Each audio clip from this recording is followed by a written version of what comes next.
So आज आहे कढी भाताचा बेत।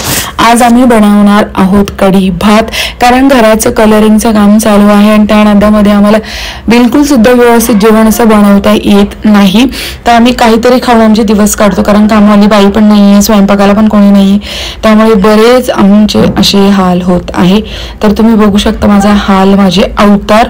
आणि आज बऱ्याच म्हणजे एक बरं 5-7 दिवसांनी मी निघाले माझ्या ब्युटी पार्लरला आणि मी पोचली ब्युटी पार्लरला। छान असा लुक केलेला होता, पण तिथे जाऊन मी घेतला हेड मसाज, कारण इतकं प्रचंड असं डोकं दुखत होतं ना, इतकं की डोक्याच्या नसा सुद्धा दुखत होत्या। आणि तिथेच मी आपलं जे झाड आहे ना, हे शोचं झाड लावलेलं, ते मी बघितलं तर त्याला स्टाफने पाणी का काय घातलं नव्हतं माहीत नाही, बट तसं कोरडं कोरडं पडलं होतं, त्याला पाणी पण नव्हतं। दुसरी गोष्ट म्हणजे त्यात मातीही कमी होती, त्यामुळे कदाचित असं झालं असेल।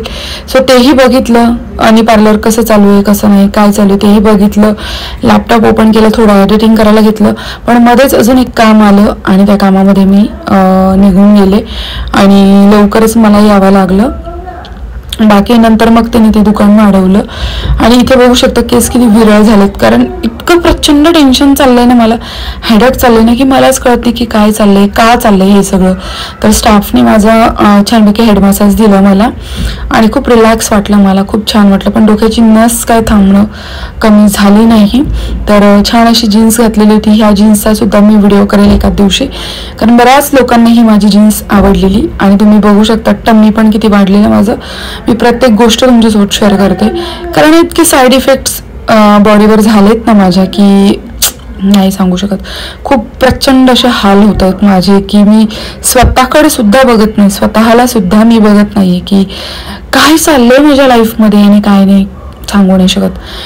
त्यानंतर मी आली घरी आणि घरी आल्यानंतर थोडंसं रिलॅक्स पडले, चिल करत होते। तोपर्यंतच माझी मऊ मला खेळायला बोलवत होती। तर तुम्ही बघू शकता नवीन मेंबर आलेलं घरामध्ये, तुम्ही बघू शकता किती छान असं खेळत होते। आणि एक गोष्ट सांगू ना, ती आल्यापासून तरी आम्ही अर्ध टेन्शन कसं तरी विसरतो, कारण लहान लेकरासारखं तिला जपणं, तिला सांभाळणं, तिला जीव लावणं, तिचं खाणं पिणं, तिचं शिसू सगळं आम्ही करतो ना, तर आम्हाला काहीच असं वाटत नाही खराब। आम्हाला सगळं असं म्हणजे लहान बाळासारखं झालंय ते आमच्यासाठी। तर इथे मी तिच्यासोबत खूप खेळत होते आणि हे घर जे आहे याचं कलरिंग अजून बाकी आहे। हे जे घर आहे हे बनवलं हर्षदने, तिच्यासाठी माऊसाठी बनवलंय।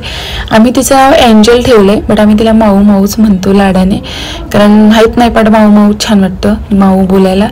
आणि पिलूचे बाबा कधी इतकं लहान लेकराला सोबत खेळत नाहीत, कधी असं हे नाही, कधीतरी थोडं खेळलं बस असं करतात।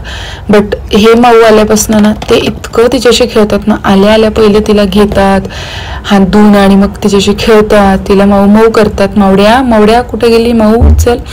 आणि मग त्यानंतर सगळं काही ते कामं करतात, जेवण वगैरे म्हणा काही म्हणा, तसं तर बिलकुल काहीही दुसरं काम करत नाही तिला घेण्याशिवाय। आणि ती आल्यापासून ना आमच्या घरामध्ये असं वेगळंच वातावरण तयार झालं आहे ना, आम्ही पूर्ण टेन्शन तिला बघितलं ना विसरून जातो आणि तिची केअर करण्यात सगळेजण लागून जातो। त्याच्यासाठी आम्ही बसायला ते असं तिचं गादी पण घेतली, त्यानंतर हर्षदने खूप छान तिला असं घर बनवलं, त्यानंतर आम्ही ट्रॅव्हलिंग बॅग सुद्धा तिच्यासाठी घेतले, इतकं सुपर्ब आहे ना, एक नंबर खूप छान आहे। त्यानंतर संध्याकाळी मी गेली मंदिराला, भोलेंना जाऊन आली आणि त्याच दिवशी मला गोळा खायचा होता, रस प्यायचा होता, पण आम्ही RTOला गेलो आणि त्या साईडला रस आणि फालुदा काही मिळाला नाही होता, पण आम्ही चक्कर मारून येण्याच्या नादात बंद झालं आणि त्याच ठिकाणी आम्ही काला खट्टा घेतला, तोच काला खट्टा खाल्ला आणि घरी आलो, कारण पर्याय नव्हतं, सगळं बंद झालेलं। थंडरला जायचं होतं गंगापूर रोडला, बट बराच वेळ झाला होता, समथिंग 11:30 वाजले होते। तर हा होता आजचा ब्लॉग। कसा वाटला तुम्हाला कमेंट सेक्शनमध्ये सांगायला विसरू नका। Bye, love you.